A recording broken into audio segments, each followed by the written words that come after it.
What we've got here is failure, failure, failure, failure. Kids, be free. Be whatever you are, do whatever you want to do. Just so long as you don't hurt anybody.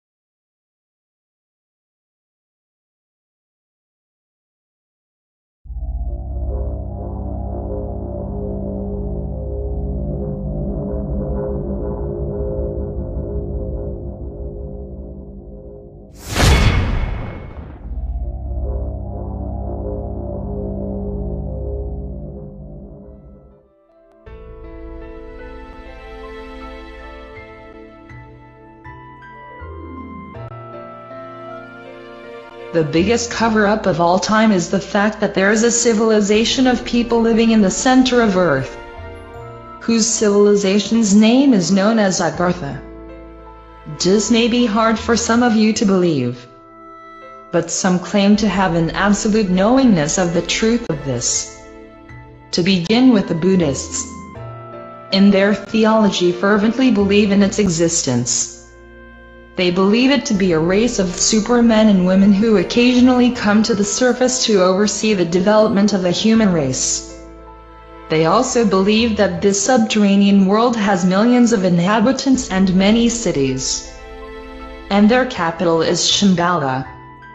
The master of this world was believed to have given orders to the Dalai Lama of Tibet, who was his terrestrial representative. His messages were being transmitted through certain secret tunnels connecting this inner world with Tibet. The famous Russian channel Nicholas Rurik, who was a channel for the ascended master El Morya, claimed that Lhasa, the capital of Tibet, was connected by a tunnel with the inner earth. The entrance of this tunnel was guarded by lamas who were sworn to secrecy. A similar tunnel was believed to connect the secret chambers at the base of the Great Pyramid at Giza and Agartha. The Indian epic, the Ramayana and the Bhagavad Gita are the two most famous texts of India. The Ramayana tells the story of the great avatar Rama. The Bhagavad Gita tells the story of Krishna. The Ramayana describes Rama as an emissary from Agartha, who arrived on an air vehicle. This is quite extraordinary in that both the Buddhist and Hindu religions separately refer to Agartha. The first public scientific evidence occurred in 1947, when Admiral Richard E. Byrd of the United States Navy flew directly to the North Pole, and instead of going over the pole, actually entered the inner earth. In his diary with other witnesses, he tells of entering the hollow interior of the earth and traveling 1,700 miles over mountains, lakes, rivers, green vegetation and animal life. He tells of seeing monstrous animals resembling the mammoth of antiquity, moving through the underbrush. He eventually found cities and a thriving civilization. His plane was finally greeted by flying machines, the type he had never seen before. They escorted him to a safe landing place and he was graciously greeted by emissaries from Agartha. After resting, he and his crew were taken to meet the ruler of Agartha.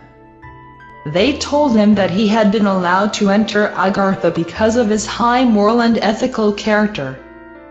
They went on to say that ever since the United States had dropped atomic bombs on Hiroshima and Nagasaki, they had been very concerned for their own safety and survival. They had decided that it was time to make greater contact with the outside world to make sure we didn't destroy this planet and their civilization with it. They had been allowed in for this express purpose, as a way of making contact with someone they trusted. To make a long story short, Admiral Byrd and his crew, upon their visit, were guided by their hosts in their plane back to the outer world. And their lives were changed forever. In January 1956, Admiral Byrd led another expedition to the Antarctic. In this expedition he and his crew penetrated for 2,300 miles into the center of Earth again. Admiral Byrd states that the North and South Pole are actually two of many openings to the center of Earth. This sure resembles Jules Verne's famous science fiction book, Journey to the Center of the Earth, which many of you may have read or watched the movie.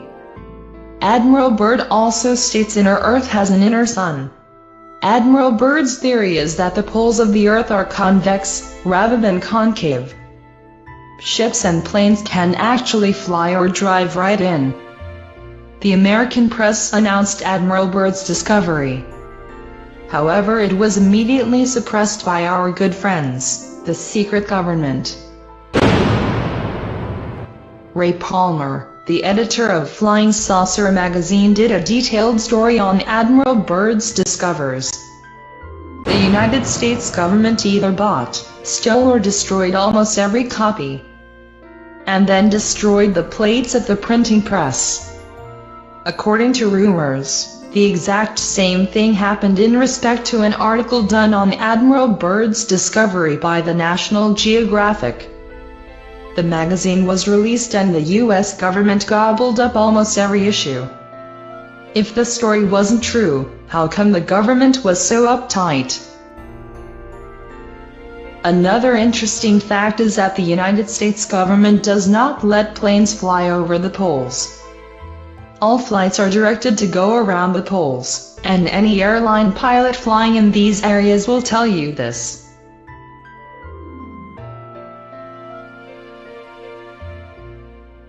Another interesting phenomena is the fact that the icebergs are composed of fresh water and not salt water that drift from the poles.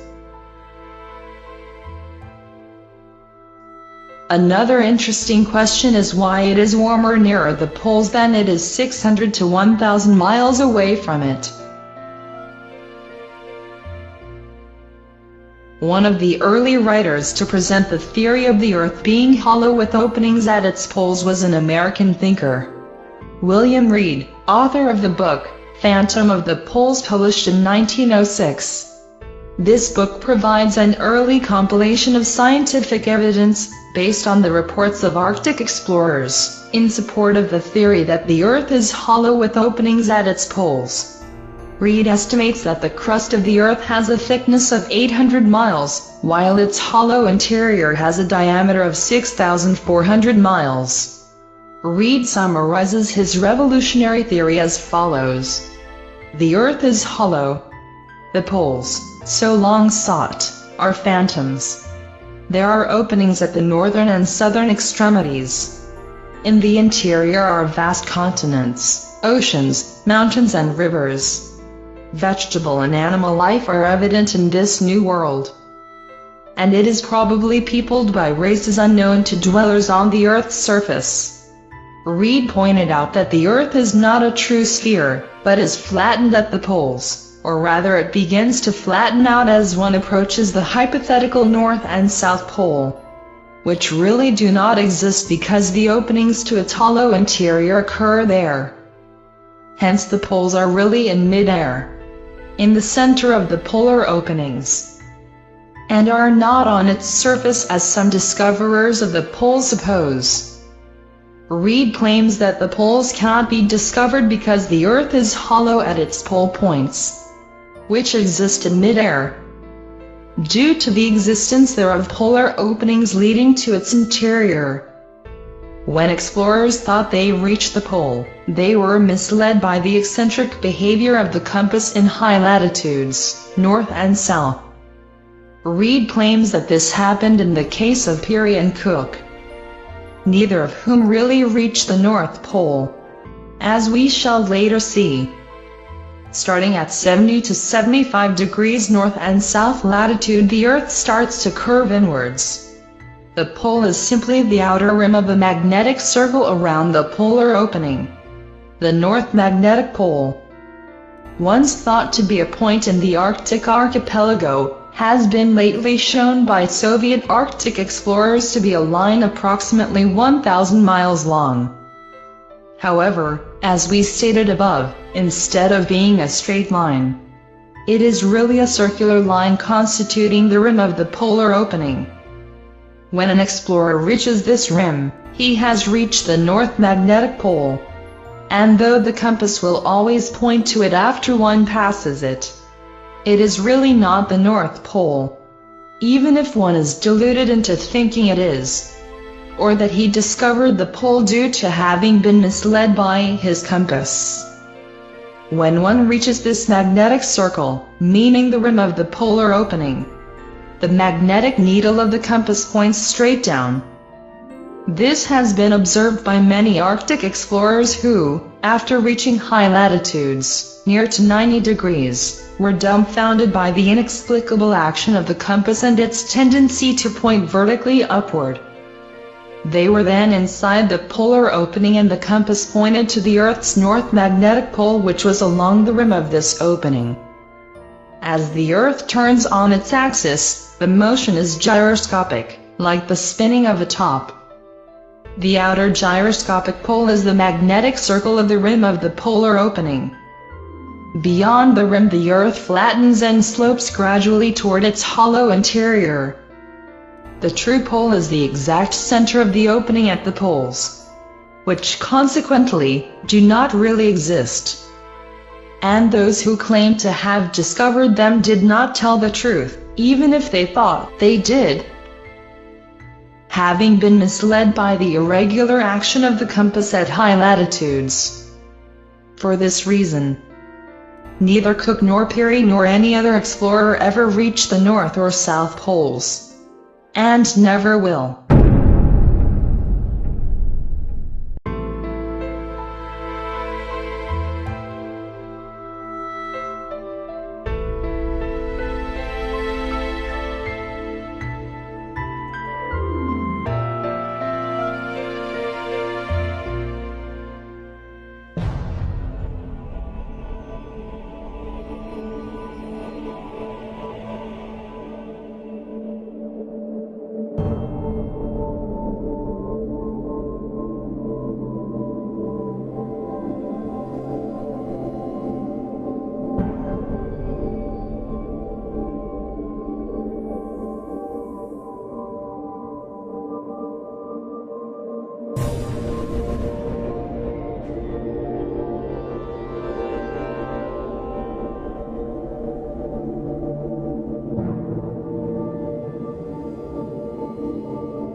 This is the Music Memory Lane, and welcome to Chapter 3 of my Hollow Earth series. Well, I thought a lot about how to present my third Hollow Earth video, and I figured the robot voice needed a break. So in this video, I do all the talking. Well, in part 2, I told you about an alleged UFO crash in Freiburg, Germany. Although there's almost no evidence to back this up, I strongly believe something or someone was helping the Germans to become the most advanced nation on this planet during the Second World War. You have to realize that Hitler's inner circle was teeming with individuals that were obsessed with the occult and the paranormal. People like Rudolf Hess and Hitler himself were convinced that a race of superhumans escaped the surface of our planet during a cataclysmic event, perhaps an event that resembled the biblical giant flood. Secret societies like the Thule and Vril Society were absolutely obsessed in obtaining occult artifacts, like the Holy Grail, the Ark of the Covenant, and the Spear of Destiny. The Spear of Destiny was one of those artifacts they did manage to obtain. It has been said that those who own the Spear of Destiny will become undefeatable. So it's not hard to understand why the Germans were so desperate to find these items.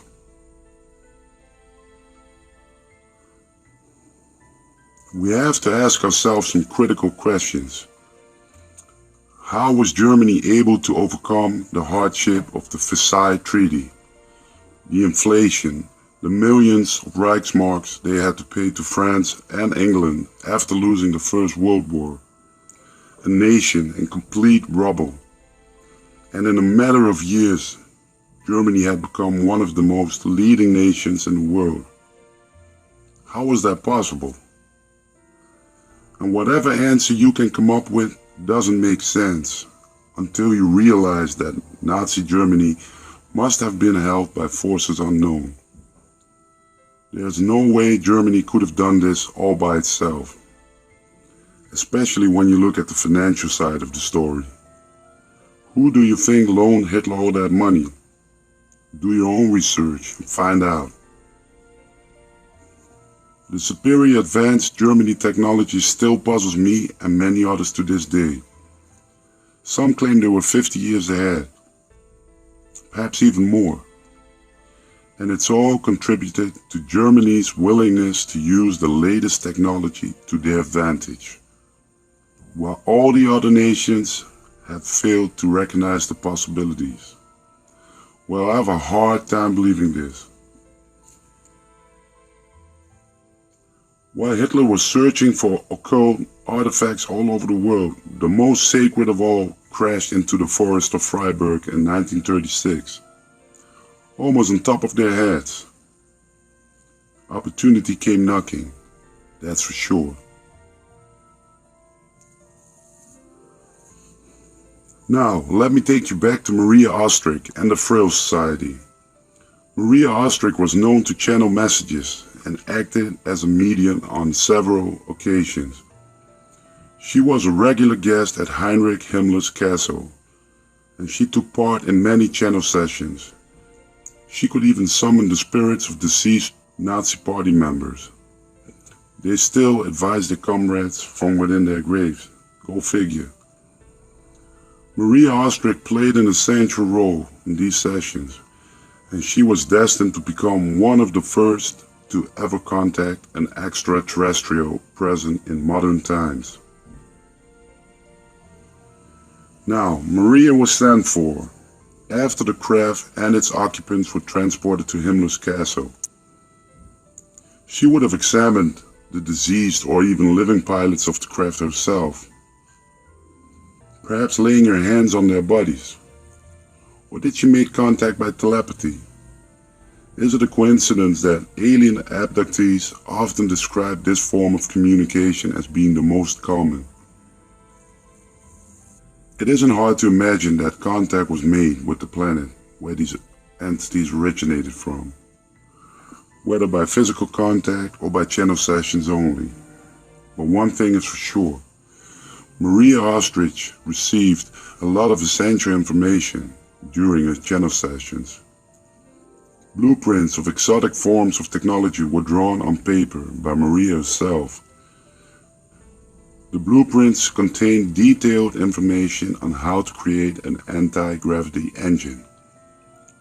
This allowed the Germans to create the most advanced flying crafts, such as the Haunebu and Vril craft. They were in fact the first UFOs built by humans, and possibly the source of the Foo Fighter legend. Allied bombers who were heading towards Germany were often accompanied by small orbs or strange lights, small crafts that were behaving like no other plane like they had ever witnessed. The Foo Fighters caused a huge amount of fear and confusion amongst Allied bomber personnel. Could these alleged Foo Fighters be in fact experimental German flying saucers? You know, sometimes I wonder if the Germans were the first to sign the treaty with some alien race. We can only assume that we know what they had to offer, but what did Germany offer them in return? It is claimed that the Nazis were setting up a secret base for advanced weapon and flight experiments, as well as a place to escape should the war not go to plan. This was also detailed in newspapers of the time. In the Vierjahresplan, the 4-year plan, promoting the Third Reich's plan to colonize the Neuschwabenland. And their plans also involved a person that would become synonymous for the Hollow Earth theory.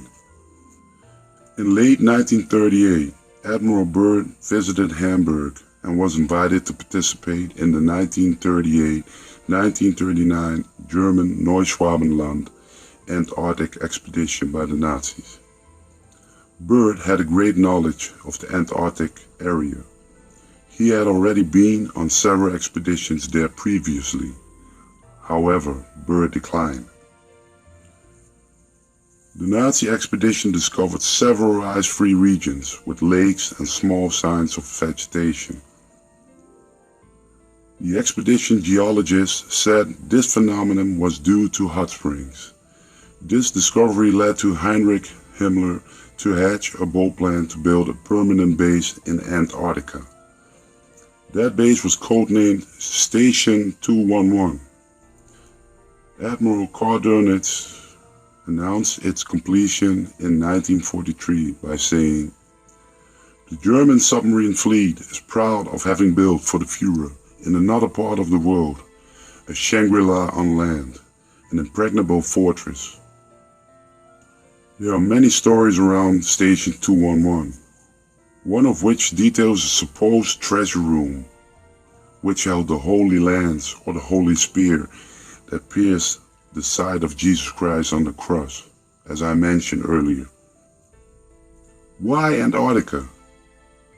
During the Nazi expeditions to Tibet, they were given access to secret cave systems of the Tibetan monks that had not been seen for centuries.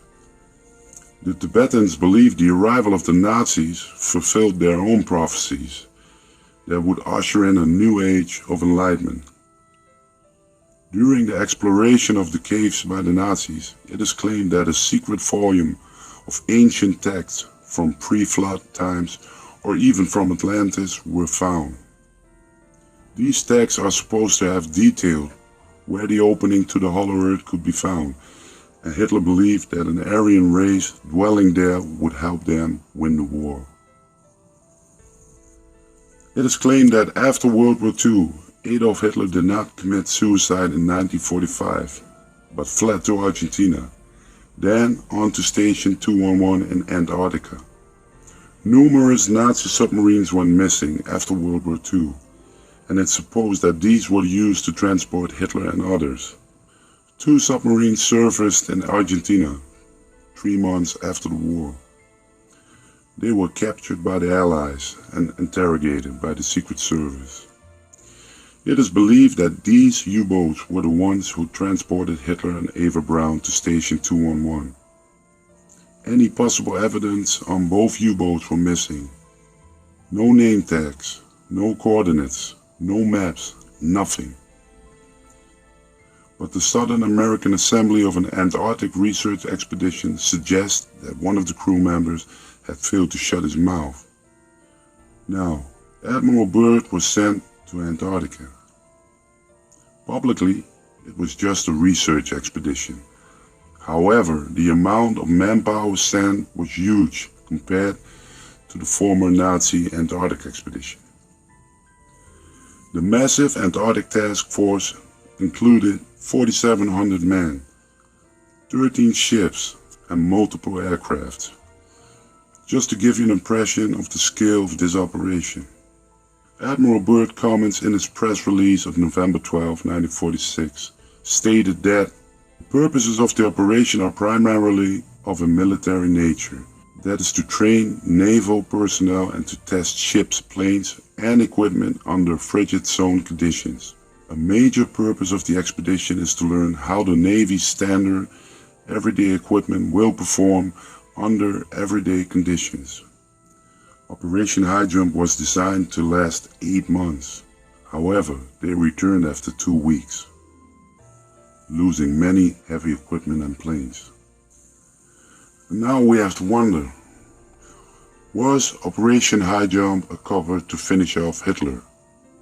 With the amount of manpower sent, it could be the case. But did they succeed to destroy the last Nazi stronghold?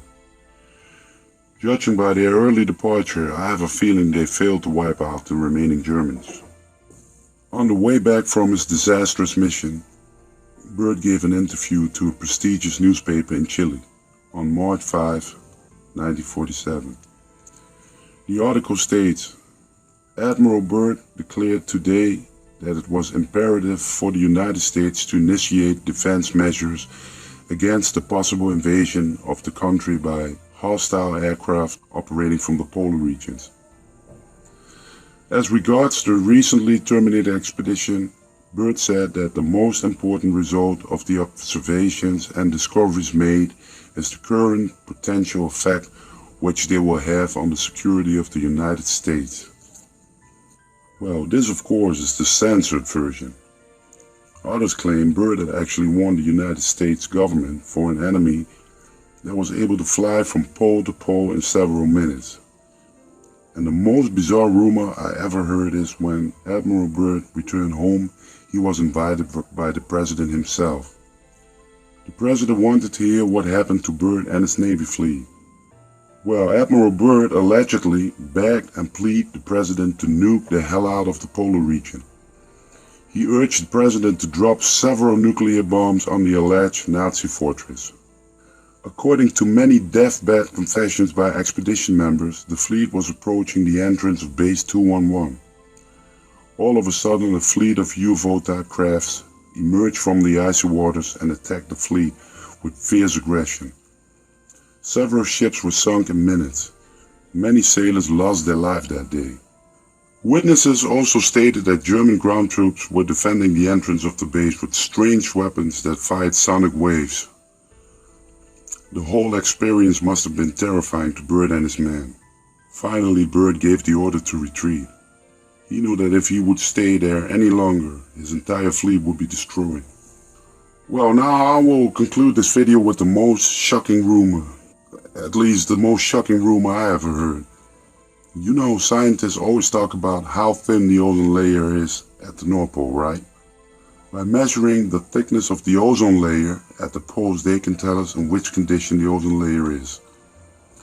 Our polluting waste are the main reason for the thin ozone layer, according to scientists. But what if the ozone layer was already damaged?